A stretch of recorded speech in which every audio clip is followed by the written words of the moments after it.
Hey guys, thank you so much for joining me for another video. Today I'm going to be sharing with you my tips and tricks and how we manage to live on a single income. If you're new, hit the subscribe button and the notification bell so that you can be notified when we post more videos. If you're returning, hey, welcome back and stay tuned.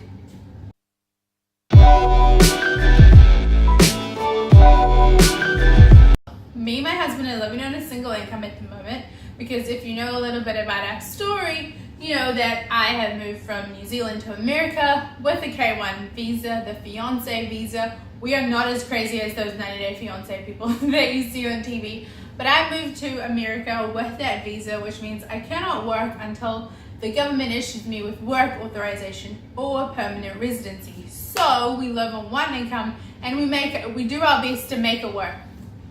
The most important thing for us in being able to live on a single income is to budget so that we know, we can see where our money's going, what it is allocated to, and we are in control of our money instead of our money being in control of us.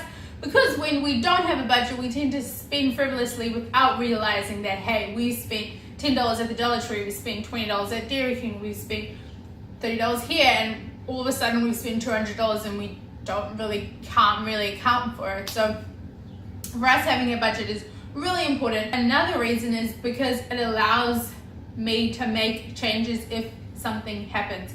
For example, our mortgage had increased by 10%, so I was able to look at our budget and be like, okay, we can make this work. We can move what we usually spend on food, move it around, put it to the mortgage, and now we have to cut back on our food. Which brings me to the next part of this, is to make a grocery list.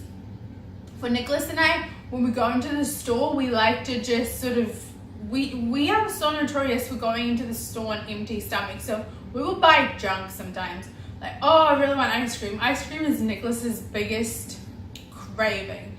So, oh, we want ice cream, or oh, we want chips, or oh, I want chocolate. So all these little things just sort of add up when you're in the grocery store, and when you mean to spend $100, you spend $150. So having a grocery list is really important for us to keep on track. So because food seems to be the one thing that is so easy to overspend on, and where you shop is important as well. If you're living on a single income, it's just not the best option to be shopping at like Hy-Vee or something when you can shop at Kroger or Aldi. Aldi's a really great place. I also like to shop at Kroger because I can use the app, and what I do is I do a meal plan. I do a shopping list based off of that meal plan, and then I'll go to Kroger and type in what it is that I'm looking for. So say I'm looking for cereal, I'll type cereal in, and Kroger gives me lists of all the cereals, and there might be a cereal that's $5 and there's one that's $3. So I'm able to literally put a price next to each item that I want.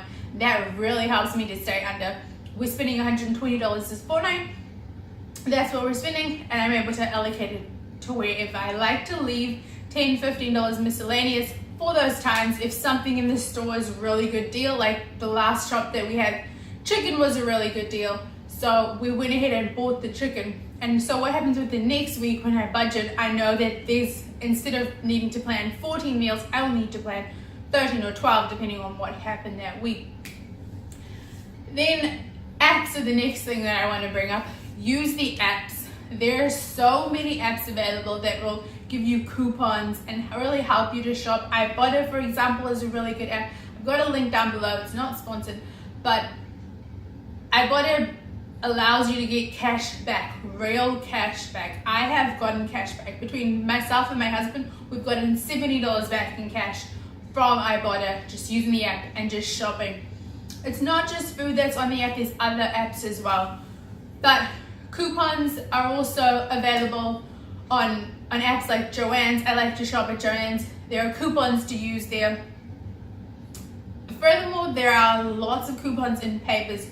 Use those. Like my husband gets haircuts, his haircuts are usually $15, but we use the Great Clips coupons, so it's $8, it saves money. All these little things add up when you think of it in the big picture. The next point that I have is to use a cash envelope. This is so important for Nicholas and myself because we can spend without thinking. A plastic card is really great if you want to spend without thinking, because it's intangible. Like, you cannot touch that money, you cannot feel that money, you cannot know that this money is out of my hands.